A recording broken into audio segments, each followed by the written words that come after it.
Saya ulangi. Assalamualaikum warahmatullahi wabarakatuh. Waalaikumsalam warahmatullahi wabarakatuh.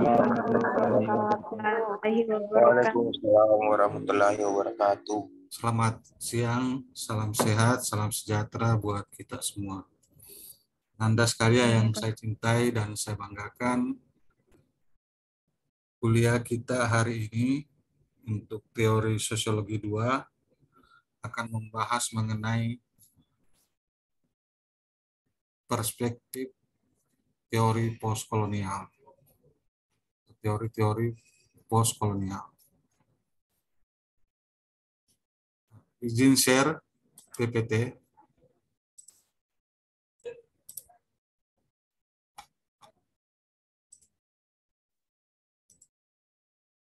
Terlihat ya? Ya, Pak. Ya, Pak. Iya, Pak.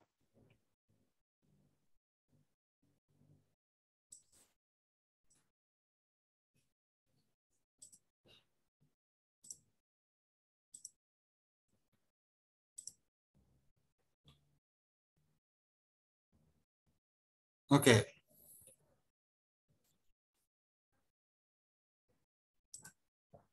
Tokoh utama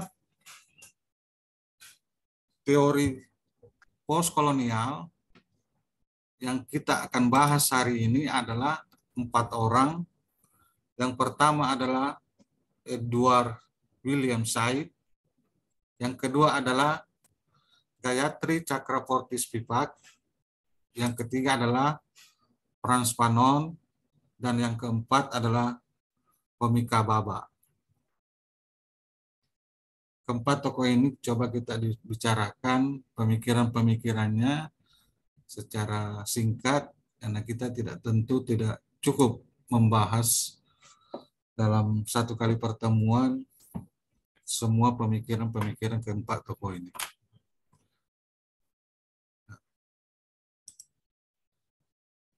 Teori postkolonial sebenarnya berusaha merombak stereotip antara dunia timur dan dunia barat yang selama ini dikonstruksi oleh barat. Ada anggapan negatif atau stereotip yang selama ini dilekatkan pada dunia timur oleh barat yang sangat kontras. Apa itu konstruksi barat terhadap dunia timur?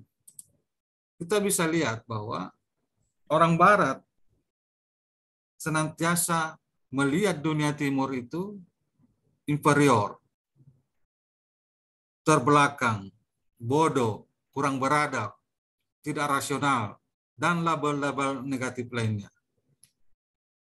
Sedangkan dunia barat, Eropa dan Amerika itu dianggap sebagai orang-orang yang sangat superior, maju, cerdas, beradab, rasional, dan berbagai atribut positif lainnya. Nah, ini yang coba didekonstruksi. Jadi bukan lagi merekonstruksi ya, tapi mendekonstruksi cara pandang barat terkait dengan bagaimana melihat dunia timur dan dunia barat.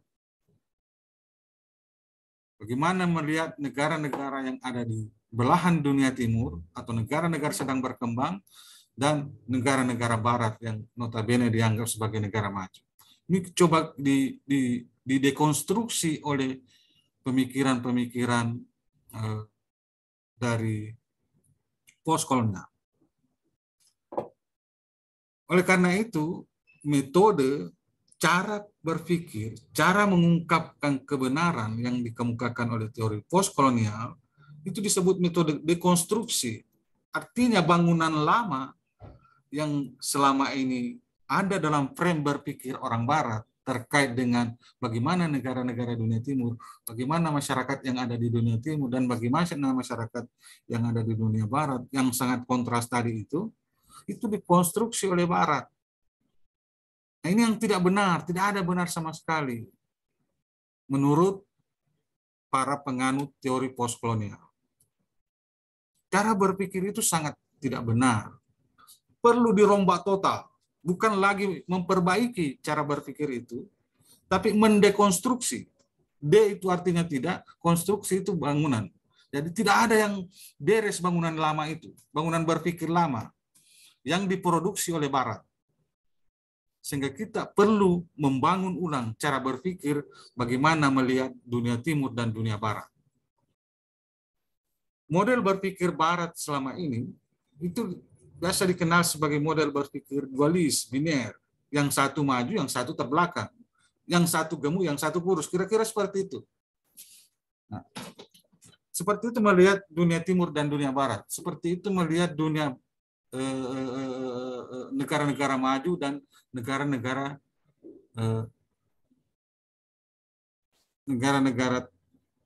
tertinggal atau negara-negara sedang berkembang. Jadi itu posisi teoritis dan metodologis para penganut teori postkolonial ingin membangun cara berpikir baru, merombak cara berpikir lama, bukan memperbaiki ya. Kalau merekonstruksi itu berarti memperbaiki. Merekonstruksi. Ini mendekonstruksi. Re itu artinya kembali, konstruksi itu memperbaiki. Jadi kalau kita bicara dalam konteks rekonstruksi, berarti kembali memperbaiki. Kalau ini dekonstruksi, tidak membangun.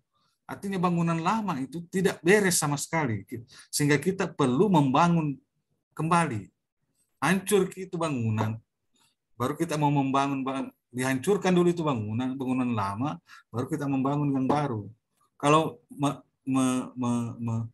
merekonstruksi itu kita mungkin hanya perbaiki dicat saja yang kurang, atau kalau ada yang atap yang bocor kita perbaiki. Kira-kira seperti itulah perbandingannya antara konsep dekonstruksi dan konsep rekonstruksi. Salah satu pemikir postkolonial adalah Edward William Said. Saya perlu sampaikan kepada Anda semua bahwa tokoh-tokoh pemikir dari teori postkolonial itu umumnya berasal dari negara-negara dunia ketiga yang mengecap pendidikan, pengalaman banyak di negara-negara barat. Ya, banyak orang-orang terdidik yang selama ini ada di dunia barat ini mencoba melakukan bantahan-bantahan terhadap pemikiran-pemikiran barat.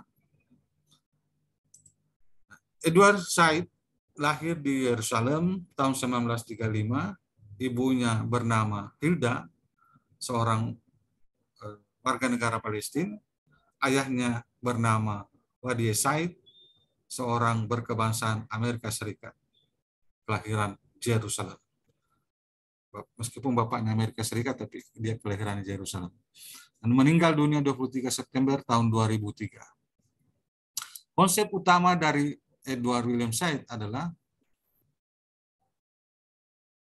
cara kita melihat orientalisme itu dengan 3 cara pandang yang berbeda. Jadi dalam pandangan Edward Said bahwa orientalisme dapat didefinisikan dalam 3 cara yang berbeda.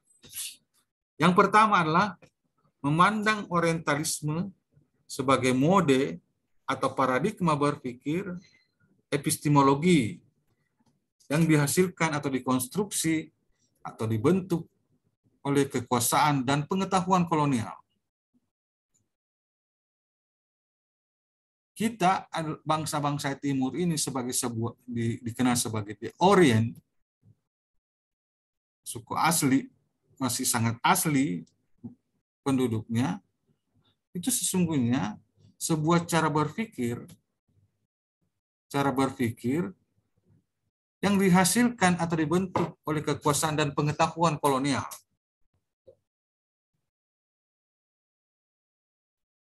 Nah, itu cara pandang yang pertama. Cara pandang yang kedua, orientalisme dapat juga dipahami sebagai gelar akademis untuk menggambarkan serangkaian lembaga disiplin dan kegiatan ilmiah yang terdapat pada Universitas Barat yang peduli pada kajian-kajian masyarakat dan kebudayaan masyarakat Timur. Jadi, orientalisme kita juga bisa memahami sebagai sebuah gelar akademik, sebagai sebuah gelar kesarjanaan. Jadi ada seorang yang mengenyam pendidikan di dunia Barat, di mana konsentrasi yang dikaji itu adalah terkait dengan kebudayaan-kebudayaan yang ada di Timur.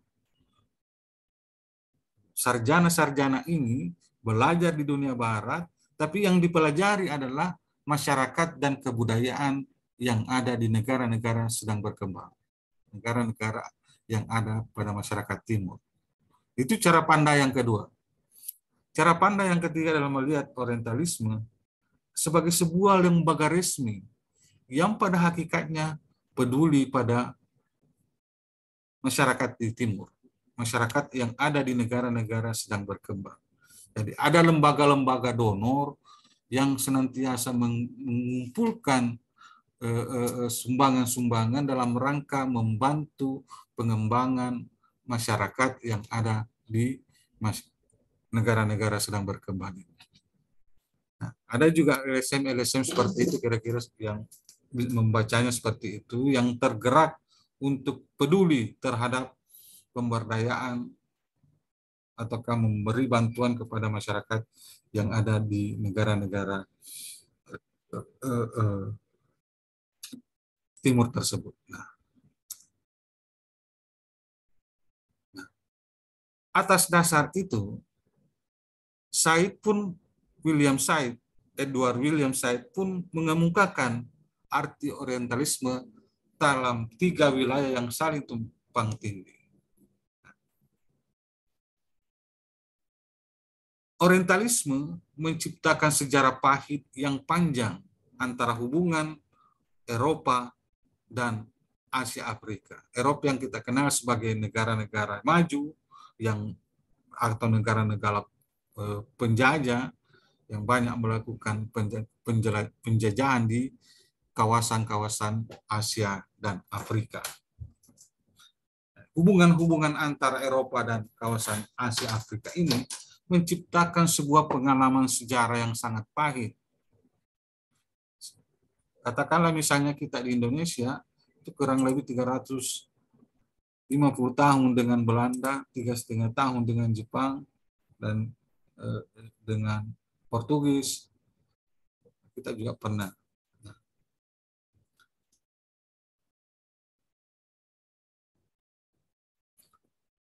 Nah, hal ini juga menciptakan bidang-bidang ilmu yang sejak awal abad ke-19 sebagai spesialis dalam bahasa dan kebudayaan Oriental.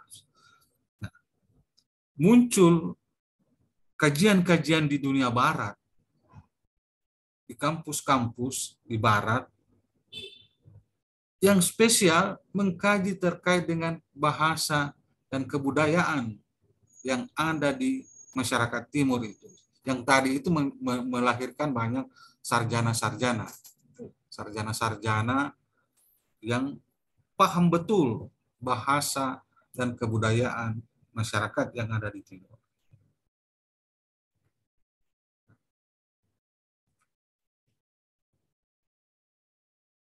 Kolonialisme juga menciptakan stereotip dan ideologi tentang the Orient yang asli, yang diidentikan dengan the other.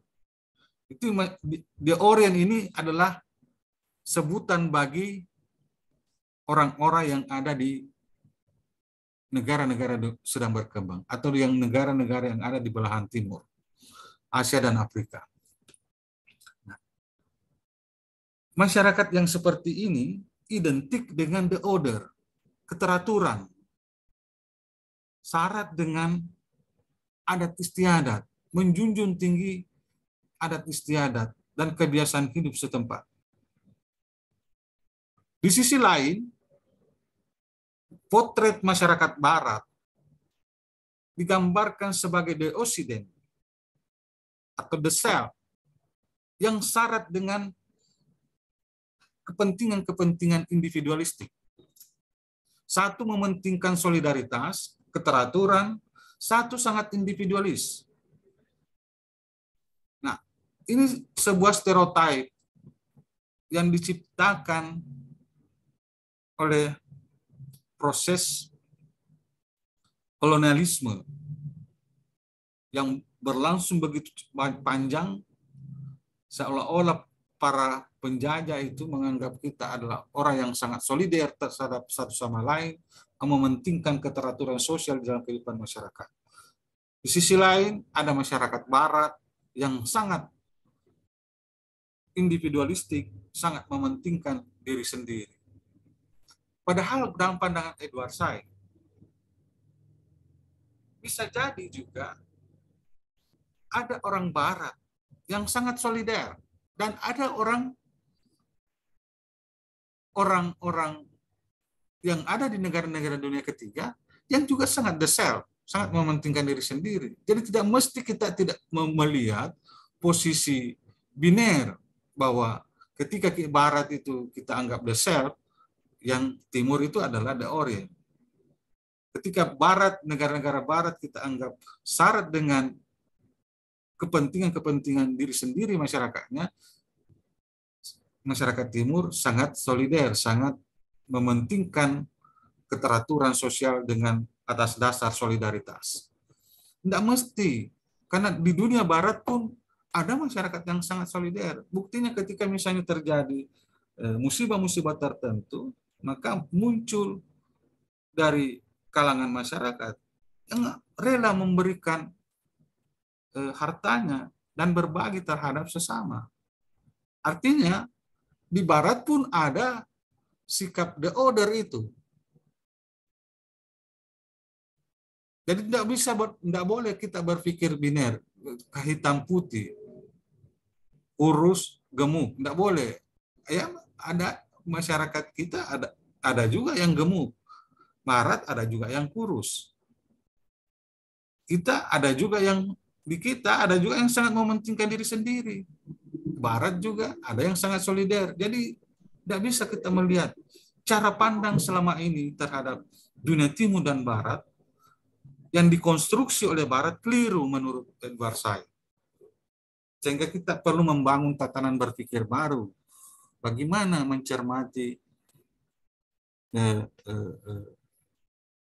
konsep the Orient dan the Occident ini. Barat bisa the Orient dan Timur bisa the Occident. Itu sangat tergantung dari bagaimana masyarakatnya. Sangat tergantung dari kelompok-kelompok tertentu, individu-individu tertentu dalam masyarakat ataukah negara-negara itu. Nah, yang kedua adalah pemikiran Gayatri Chakraborty Spivak. Gayatri Chakraborty Spivak lahir di Kalkuta 24 Februari 1942. Tulisan-tulisannya sangat lintas disiplin ilmu, jadi merambah ke berbagai disiplin ilmu. Dia melakukan penggabungan metodologi kontemporer antara Marxisme, feminisme, dan metode dekonstruksi. Konsep utama dari Gayatri Chakraborty Spivak adalah subaltern.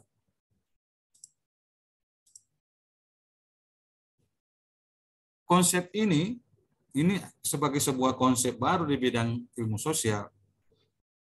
Ini diadopsi dari ilmu lain. Diadopsi dari ilmu lain. Konsep ini diadopsi dari pemikir Italia yang bernama Antonio Gramsci,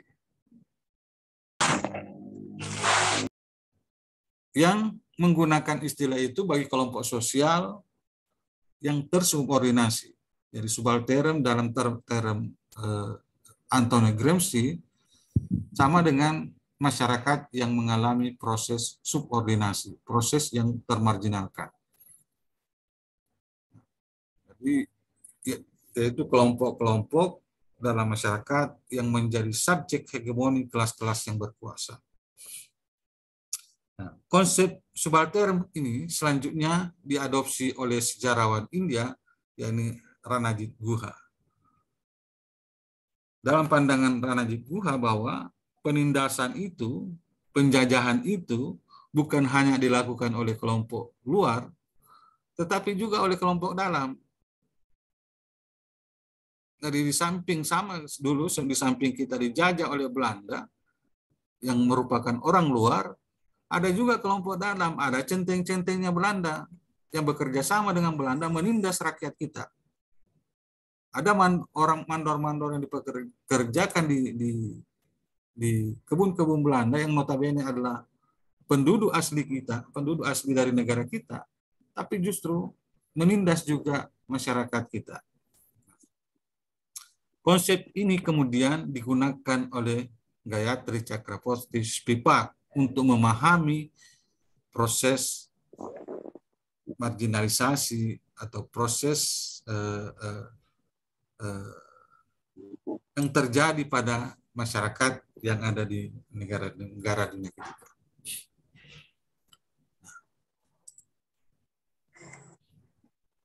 Perempuan dan subaltern. Jadi salah satu kelompok sosial dalam pandangan Spivak yang paling merasakan yang namanya subordinasi itu, yang paling mengalami hegemoni itu, yang paling mengalami subaltern itu adalah kelompok perempuan.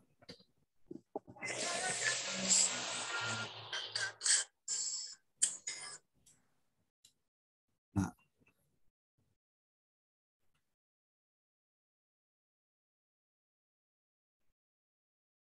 jadi analisis Spivak itu menempatkan masalah perempuan dalam sebuah bentuk kolonisasi. Jadi marginalisasi atau proses kolonisasi beroperasi dengan cara yang berbeda antara laki-laki dan perempuan. Ketika kita dijajah dulu, sebenarnya ada proses penjajahan yang berbeda antara laki-laki dan perempuan. Ada kolonisasi beroperasi secara berbeda antara laki-laki dan perempuan. Perempuan mengalami proses kolonisasi karena keberadaannya sebagai subjek yang dikuasai, sebagai subjek paling mendasar yang paling banyak menderita.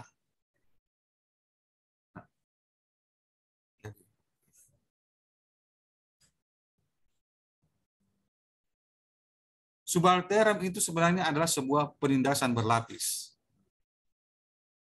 Jadi penindasan berlapis.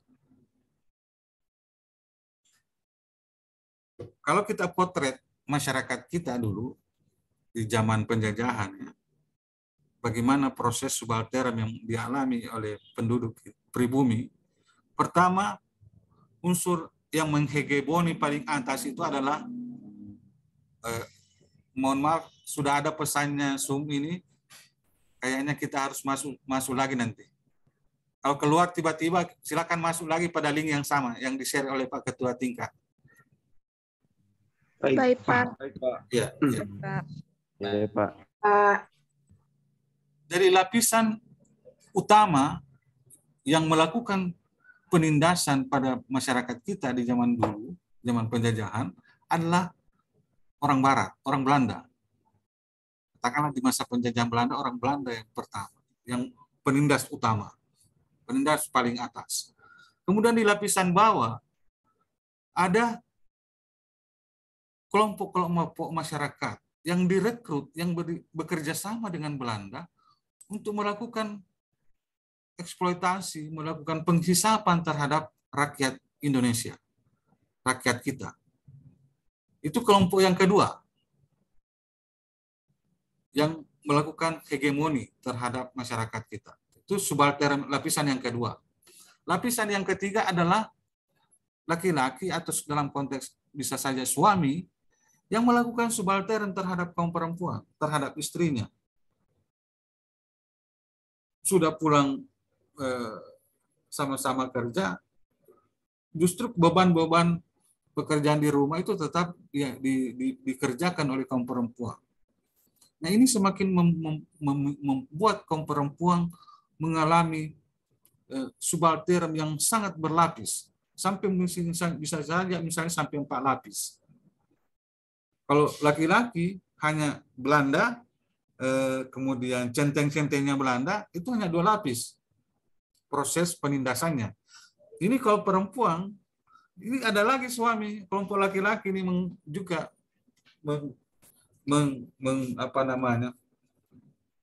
meminggirkan kaum perempuan. Jadi saya ingin mengatakan bahwa subaltern itu adalah sebuah proses penindasan yang berlapis-lapis. Paling tidak 2 lapis. Paling tidak 2 lapis. Kalau Anda menemukan sebuah fenomena di masyarakat, di mana ada orang yang mengalami penindasan berlapis, maka itulah yang disebut dengan gejala subaltern. Itulah yang disebut dengan konsep subaltern oleh Gayatri Chakravorty Spivak.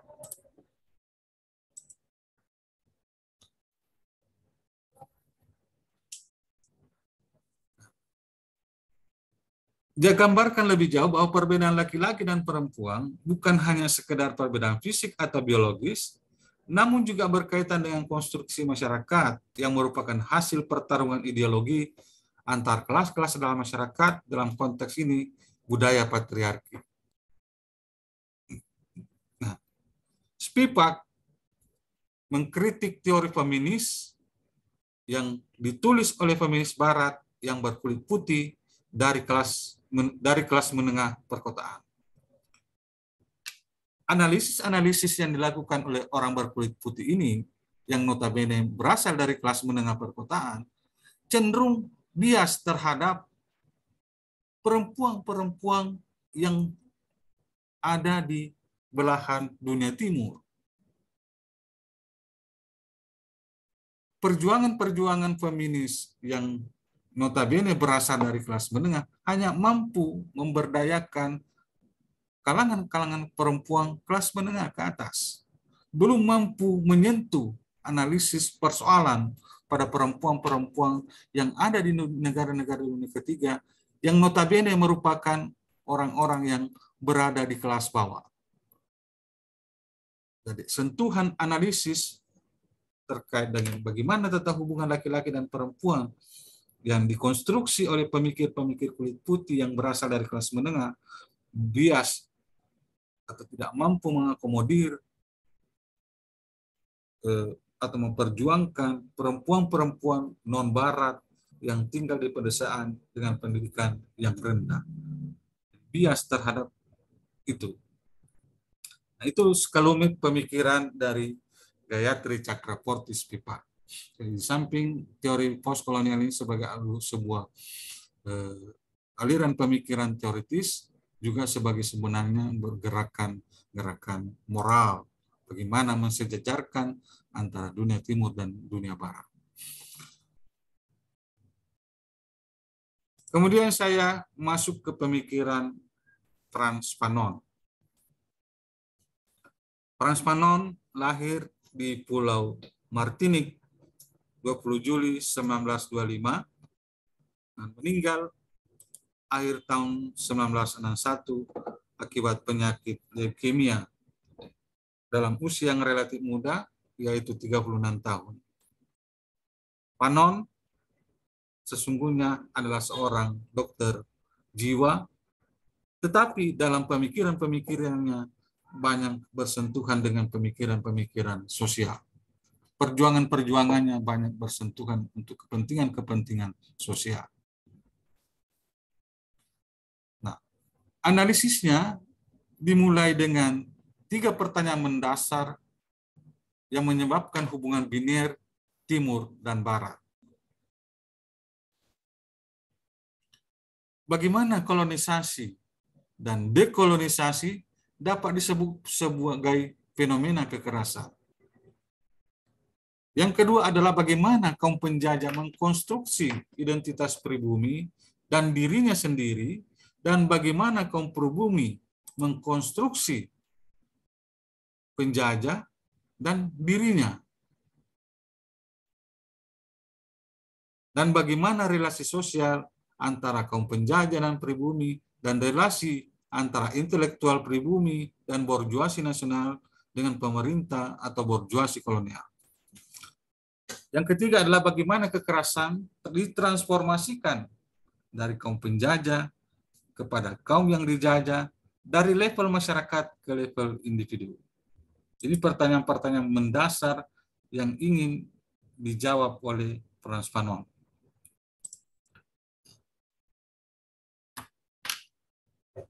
Dalam pandangan Fanon,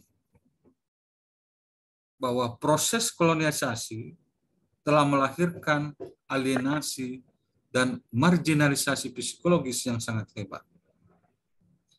Penjajahan ini membuat kita terasing, membuat kita terpinggirkan secara psikologis, dan itu sangat luar biasa. Awalnya sampai sekarang.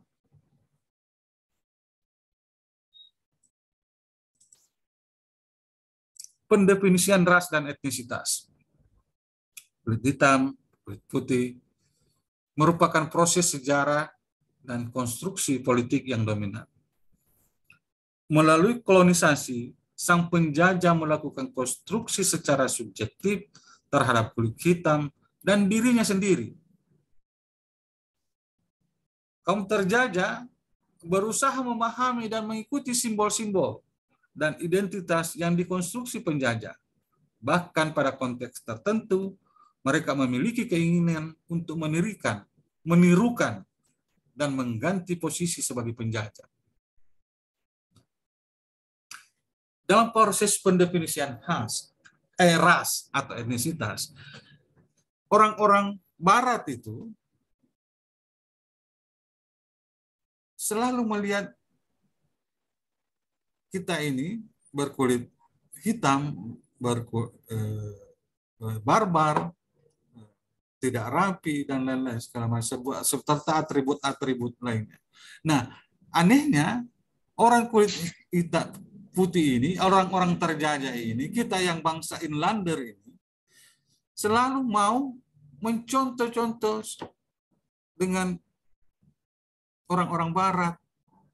Kita motong kulit putih, kita berilah skincare, kita berilah bedak-bedak apa, kita catlah rambut kita dengan merah-merah. Karena kita mau seperti Barat, karena kita memahami Barat itu adalah sesuatu yang memiliki kebudayaan yang unggul. Akhirnya apa yang terjadi pada diri kita, pada diri kaum terjajah itu, keterasingan. Mau disebut Barat, rambutnya pirang tapi hitam.